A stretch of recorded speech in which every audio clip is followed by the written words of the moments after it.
নমস্কার। আশা করছি সবাই ভালো না থাকলেও যে যার নিজের মতো করে ভালো থাকার চেষ্টা করছেন। আমি আজ বাস্তবতা কি সেটা নিয়ে পুরোপুরি ধারণা না দিতে পারলেও ধারণা দেওয়ার চেষ্টা করব। বাস্তবতা বা রিয়েলিটি কি? বাস্তবতা এমন একটা ওয়ার্ড যেটি সারাদিন বললেও শেষ হবে না। দেখবে, যখন আমরা একদম ছোট থাকি কেউ স্কুলে যেতেই চায় না, আবার যখন স্কুল শেষ হয় তখন কেউ স্কুল জীবন ছেড়ে যেতেই চায় না। বন্ধুরা সবাই বলে মিস করবো রে, সবাইকে খুব মিস করবো। শোন না, তোরা সবাই কন্টাক্ট রাখবি তো? আবার কারো বিয়ে হয়ে যায়, আবার কেউ দেখে তার সংসার জীবন সামলাতে সে ব্যস্ত হয়ে যায়, তাই সবাইকে আর সময় দিয়ে হয়ে ওঠে না। এই যে ছোটবেলায় স্কুল না যাওয়া আর স্কুল শেষে ফেয়ারওয়েলে গলা জড়িয়ে ধরে বলা মিস করব, সবাই সবাইকে মিস করব, সব কিছু না একটা সেই সময়ের জন্যই, সেই সময়ের চক্রব্যূহ। সেই স্কুল টিফিন শেয়ার করে খাওয়া, সবাই মিলে একটা কথা বা একটা ক্লু পেলে সেটা নিয়ে হয়ে হট্টগোল করা, স্যার ম্যামদের বকুনি তো কেউ কানে দিতাম না। এগুলো ঠিক সেই সময়ের জন্যই সীমাবদ্ধ। দাদা দিদিরা যখন কলেজ চলে যেত আর আমরা বসে বসে ভাবতাম আমরা যে কবে যাব, এত বাঁধন, এত রেস্ট্রিকশন, কবে যে কলেজ যাব। আবার কেউ কেউ কিছু বলতো আমরা সবাই এক কলেজে ভর্তি হব। হ্যাঁ,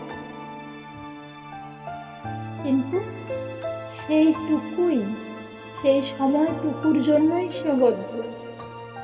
আর যখন প্রথম দিন কলেজ যাওয়ার আগে ভাবি মিশবে তো সবাই, ছেলেমেয়েরা কেমন হবে। প্রথম কলেজ খুব এনার্জেটিক, একটু নার্ভাসনেস নিয়ে কলেজে প্রবেশ।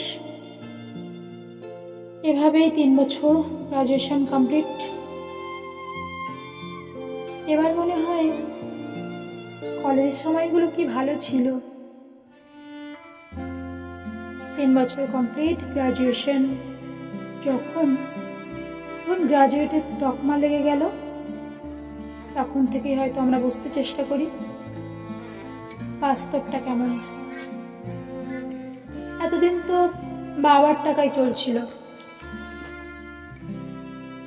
এবার তো কিছু করা উচিত, এই কথাটা প্রথম মাথায় এলো। তখন আবার নতুন করে সেই বাচ্চা হওয়ার শখ। যদি ছোট থাকতাম কত না ভালো হতো, তাহলে এত চাপ, এত টেনশন মাথায় আসতোই না। কিন্তু যেভাবে চালাবে সেভাবেই চলবে, এই কথাটাকে বিশ্বাস করে এগোনোর চেষ্টা। আর মানি প্রবলেম যার নেই তার ব্যাপারটা তুই আলাদা হওয়া উচিত, তাই না? কলেজ কমপ্লিট, গ্র্যাজুয়েশনের তকমা হাতে, সার্টিফিকেটের জেরক্স কপি, চললাম কাজের সন্ধানে। না, সবার কথা বলছি না, কিন্তু 100%-এর মধ্যে 80% ছেলে মেয়েদের অবস্থা এরকমই হয়। আর দেশের যে শিক্ষা ব্যবস্থা, সেখানে তো আশেপাশের লোক বলতেই থাকে হাজার হাজার বিএড দিদি দাদারা সবাই বছরের পর বছর এক্সাম দিচ্ছে, আর চাকরি বাকরি কি আর হবে? সেই সময়টুকু যখন কলেজ শেষ, বন্ধুরা কেউ হায়ার স্টাডি করতে ব্যস্ত, কেউ সংসারে মন দিয়েছে, আমরা কিছুরা ঘরের 4 দেওয়ালের মধ্যে বসে ভাবছি যদি 2 বছর আগে একটু চিন্তা করতাম, কোনো ওয়ার্ক কোর্স করে রাখতাম, তাহলে হয়তো এই সময়টা ফেস করতে হতো না। এই সময় এমন একটা সময়, তখন শত প্রিয় বন্ধুও সাথ দেয় না, কোনো রিলেটিভরা এসে বলেও না, কোনো হেল্প লাগলে বলিস আমি তোর পাশে আছি। আর বাড়িতে বলতে থাকে দেশের যা অবস্থা, ঘুষ ছাড়া কি আর চাকরি হবে?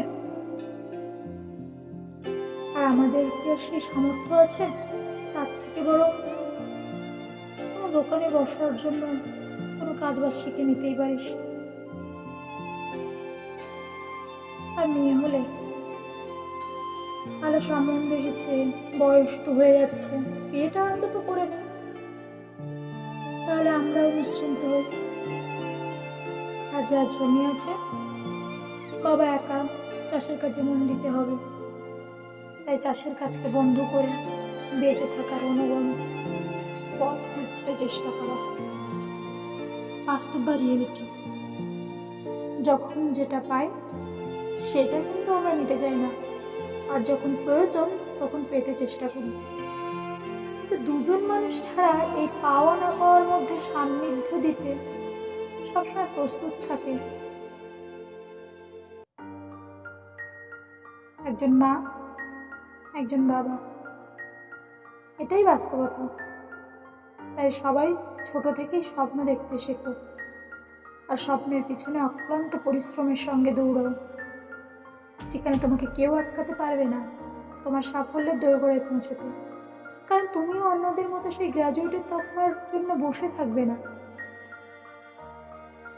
তুমি তখন তোমার স্বপ্ন যেটা তোমাকে পূরণ করতেই হবে এটা ভেবে পরিশ্রম চালিয়ে যাবে। সব তো ঠিকই আছে, কিন্তু তোমরা তোমাকে প্রশ্ন করতেই পারো, সবার কি স্বপ্ন সত্যি হয়? যদি একজন মধ্যবিত্ত বাড়ির ছেলে বা মেয়ে, তবে তাদের স্বপ্ন কিভাবে পূরণ হবে? তাদের কাছে মানি নেই, নিজের পরিশ্রম তো প্রয়োজন, তার সঙ্গে মানি তো অতি অবশ্যই দরকার, যেটা একটা মধ্যবিত্ত বাড়ির সন্তানের যোগান দেওয়া সেইভাবে সম্ভব হয় না। আর যাদের মানি প্রবলেম থাকে না, তাদের বাবা ঐশ্বর্যশীল, তাদের কথা তো ছেড়েই দিলাম। কারণ আমরা জানি আমাদের বাবা কতটা অক্লান্ত পরিশ্রম করে শুধুমাত্র আমাদের জন্য, আমাদের অন্ন বস্ত্র আর একটু শিক্ষিত করে তোলার জন্য পরিশ্রম করে গেছে। আমিও ভুলবো না, তুমিও ভুলবে না, তোমরাও ভুলবে না, আর মিডিল ক্লাস ফ্যামিলির সন্তানরাও কেউ ভুলবে না তাদের পরিবার কি কেমনভাবে চলে, তাদের প্রয়োজন কিভাবে তার ফ্যামিলি বা তার বাবা মেটাতে চেষ্টা করে। কিন্তু একটা প্রশ্ন তো থেকেই যায়, স্বপ্ন এটা ঠিক সবার স্বপ্ন সত্যি হয় না, এটা কিন্তু ঠিক। তাই বলে তোমরা কি স্বপ্ন দেখা ছেড়ে দেবে? সেটা তো হতে পারে না। মানুষ তো একদিন মরেই যাবে, মানুষের তো জন্ম যখন হচ্ছে মৃত্যু একদিন হবে। তাই বলে কি আজ থেকে না খাওয়া ছেড়ে দেবে? না, তা তো করবে না। তাই বলছি, ছোট ছোট স্বপ্নগুলোকে পূরণ করবই, এটা ভেবে পরিশ্রম করো। একবারে তো কিছুই হয় না, তাই এগিয়ে চলো, পরিশ্রম করো। সবাই তো বলে পরিশ্রম করো, এগিয়ে চলো, কিন্তু কজন করতে পারে? একটা পরিস্থিতির উপরে নির্ভর করে। চেষ্টা করো। চেষ্টা যে শব্দটা না, সেটা কাউকে নিরাশ করে না, অধরা অন্ধকারে রাখে না। নিষ্ফল বলে তো কিছু থাকে চেষ্টার মধ্যে, কিন্তু চেষ্টা না করলে তুমি বুঝবে কি করে যে তুমি ফেলিওর? সাফল্য তোমার না আসলেও ফেলিওর তো তুমি বুঝতে পারবে, আর ফেলিওর থাকলে তাহলেই তো বুঝবে যে সাফল্য পেতে গেলে কতটা তোমাকে নিজেকে ইমপ্রুভ করতে হবে, চেষ্টা করতে হবে। কেন তুমি ফেলিওর হলে সেই কারণটা তো খুঁজে পাবে। সাফল্য বা সাকসেস তুমি পেলে না, কিন্তু সাকসেসের ফার্স্ট সাইড তুমি তো বুঝতে পারবে তোমার কোথায় ভুল ছিল। যে কোনো কিছু তুমি এডুকেশন নিয়ে করছো এবং তোমার কাজের ক্ষেত্রে তুমি সফল নাও, সেখানে তুমি এগো। তুমি কাউকে কথা দিয়েছো এটা তুমি করবে, সেটা তুমি করো, না করতে পারলে করার চেষ্টা করো, কিন্তু বসে থেকো না। বসে থাকলে তো তুমি কখনো বুঝতেই পারবে না যে তুমি সেটা করতে পারবে কিনা। সেটা করার জন্য তোমার মধ্যে সেই ক্ষমতাটা আছে কিনা, সেটা করলেই না তুমি বুঝবে। ছোট ছোট ভুলগুলোকে সঠিক করার চেষ্টা করো। আর পরিশ্রমী মানুষের না কখনো কিছুর অভাব হয় না। তুমি যদি পরিশ্রমী হও তাহলে তুমি প্রকৃত মানুষ, কারণ যারা পরিশ্রম করে তারাই তো আসল প্রকৃত মানুষ। যদি কর্ম করো তবেই তো সেই কর্মের বিচার তুমি পাবে। কর্মটা ভালো না খারাপ সেটা তুমি বুঝতে পারবে। কর্ম করলে সেই জন্যই তো তুমি সবার চেনা মুখ হবে। তুমি যদি চুপচাপ বসে থাকো তাহলে তো কেউ তোমাকে চিনবেও না, জানবেও না।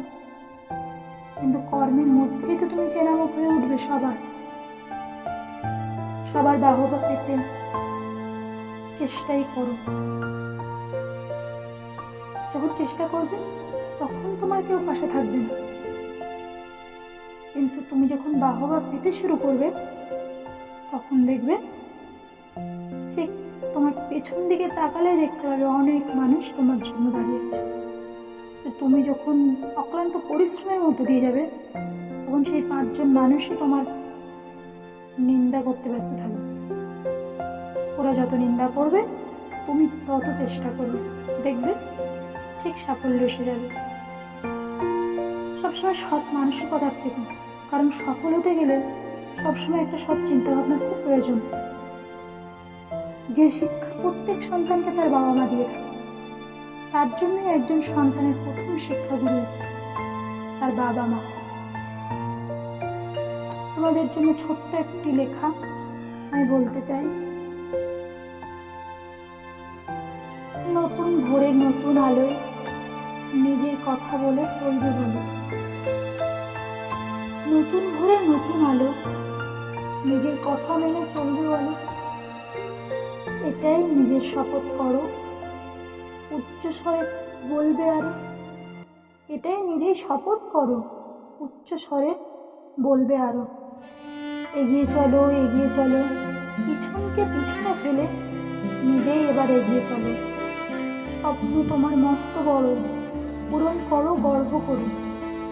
মাতা পিতার আশিস নিয়ে এবার তুমি এগিয়ে চলো। আর কি তোমার লাগবে বলো, তারাই তোমার সহায় আছে। কথাটা মোটেও নয় তো মিছে, তুমি তাদের আশার আলো।